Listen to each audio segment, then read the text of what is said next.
All right, welcome back. In this lesson, we're going to talk about how to actually prepare for sleep and how to apply all of the information that you've already learned in the previous lessons. So arguably, this might be the most important, but it wouldn't make any sense without the previous lessons, without the previous understandings being established first.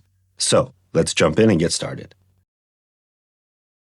Okay, now, in order for you to fall asleep fast, the first thing we need to do is craft your sleep window.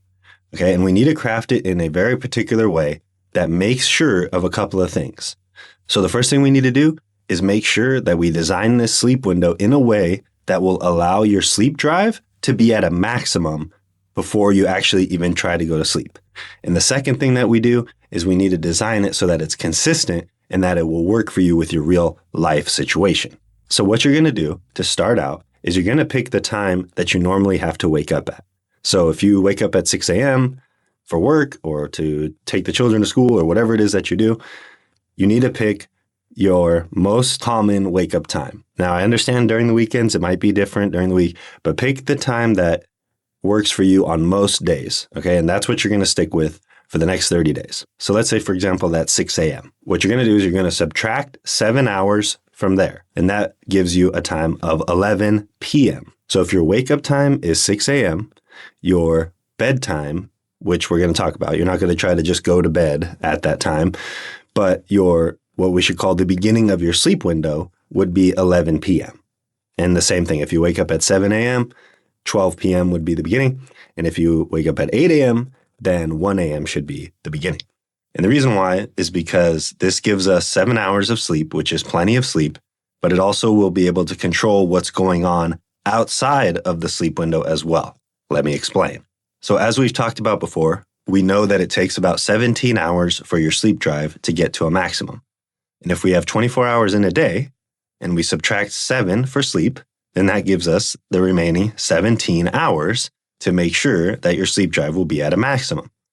Now, the way that we ensure this happens is that when your alarm goes off to wake up in the morning, you actually have to stay awake. Okay? You cannot go back to sleep. You can't be taking naps. You can't be sleeping in. Okay? You can't do any of those things that would disrupt that 17 hours. Now, once you wake up, it's okay to stay in your bed and relax, go on your phone, do whatever you want to do, but you cannot go back to sleep. Okay? Because if you go back to sleep, like I said, it's going to restart the clock on the 17-hour rule. And when your sleep window begins, you won't have reached the threshold that you need to be at. So the first key here is that when your alarm goes off for your wake up time, you actually have to wake up and stay awake. And I absolutely recommend that you use the same sleep window for every day of the week as closely as possible. If you have to make some adjustments, that's fine. Again, we can't be super strict about this because it could activate some of that hyperarousal. It could activate some of that self-monitoring. But the one thing that we do really want to pay attention to is waking up and staying awake. Okay, that's going to be very key. Now, once the 17 hours has passed and we reach the beginning of your sleep window, you're not just going to try to jump into bed and magically fall asleep instantly. It's not realistic. But what you are going to do is you're going to start your nighttime routine. Okay, and I recommend starting this about an hour before your sleep window begins. And your nighttime routine is going to be different for everybody, but the goal of the night routine is not to force yourself to fall asleep or cause yourself to fall asleep.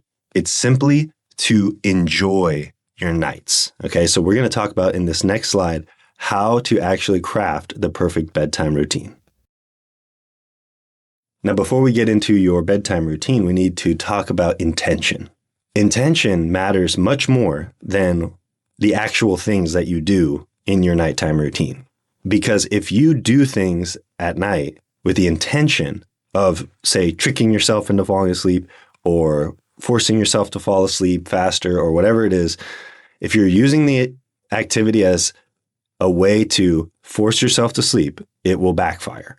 And the example of this is, let's say you heard that taking a hot bath before bed helps you sleep, or someone in your family told you that that's what they do, right? But you don't actually really like taking hot baths before bed. You prefer to take a hot shower. But because you heard about this from somebody else, you think, okay, well, if that's going to work, I'll do it. And you take your hot bath. But let's say you don't actually enjoy taking hot baths.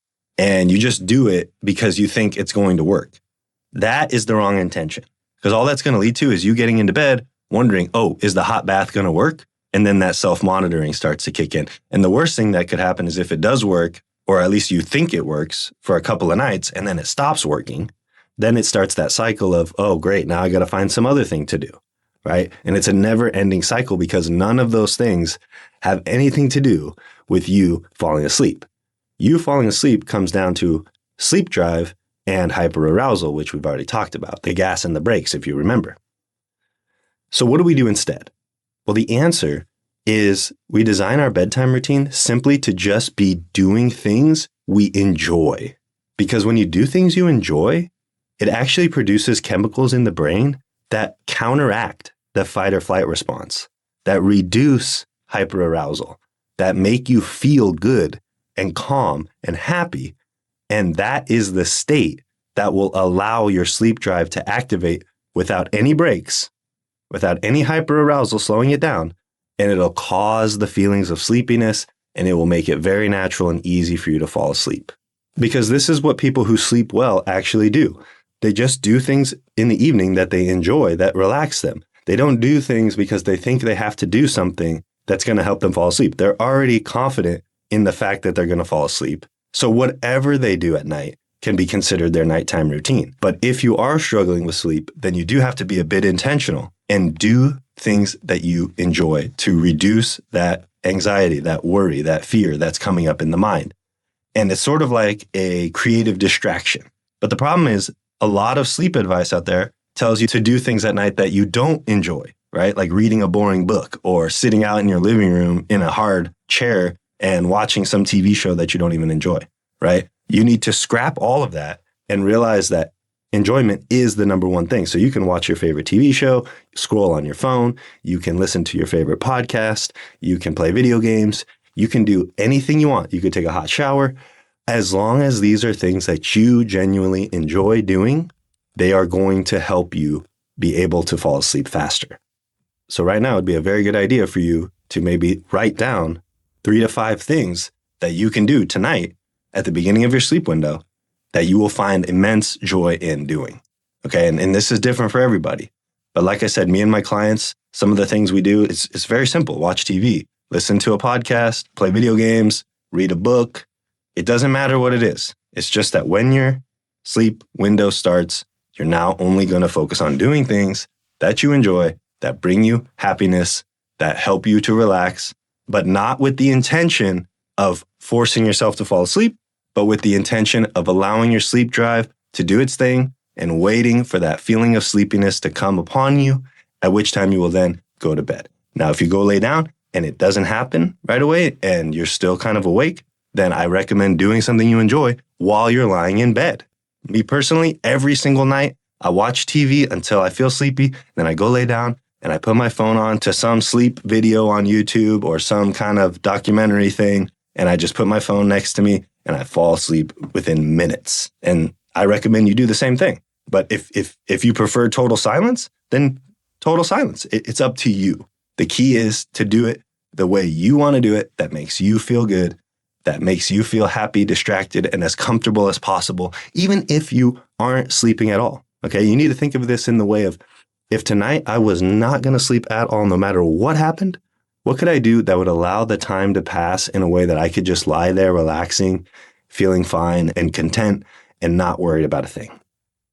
Those are the things that you want to be doing in bed and at night, and that is what will reduce the hyperarousal. And assuming you've been awake for the 17 hours, at least, this is the recipe for your body to be able to fall asleep fast. So have that plan in place, do whatever you have to do to prepare, have things in your bedroom, have things in your living room, and have a plan for what you're going to do in the evening to disconnect from work, disconnect from your job, and start to focus on you and what makes you happy. And that combined with following your sleep window is going to be the key to falling asleep as fast as possible with zero effort. All right, so now I want to tell you about my personal evening routine that has worked very well for me for years, that I teach to all my clients as an example. And you can take this example and modify it in a way that works best for you. So I call it landing the plane. And if you think about it, a plane doesn't just get right over its destination and then nosedive straight down and try to crash land, right? Which is what most people do who have sleep problems. They work and go until the last possible minute, and they have no sleep window or structure or anything at all. And they just think, okay, now's the time I need to go to bed. And they're not even sleepy. And they jump in the bed and they're wide awake. And then the thoughts come in. And then the worries come in. Oh, great. Here we go again. I'm not going to be able to sleep. And then that hyperarousal activates and you're done. So instead of that, I recommend thinking like how a plane actually lands.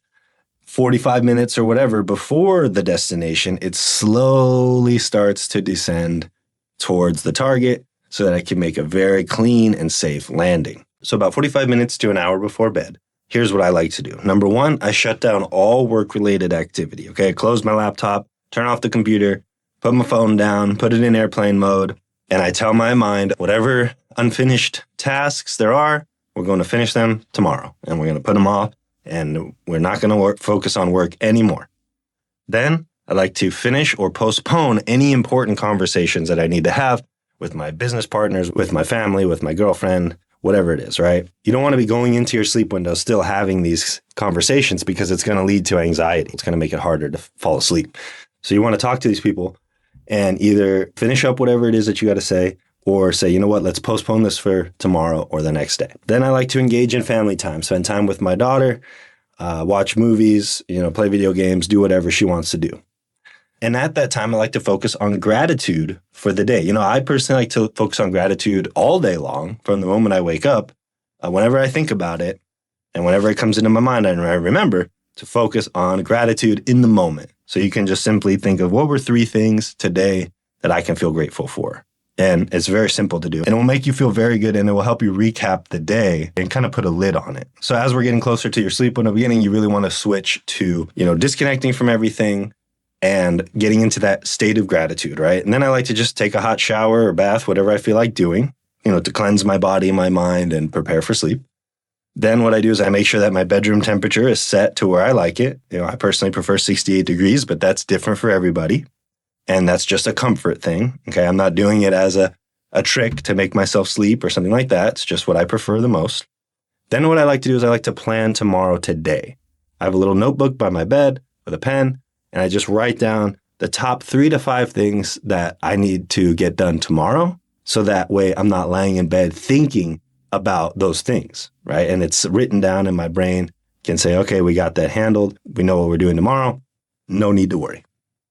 And then after I do that, I stop checking the time. So it's very important that once your sleep window begins, you do not obsessively check the time to see, oh God, how long has it been since I've been laying here? Or how late is it getting, right?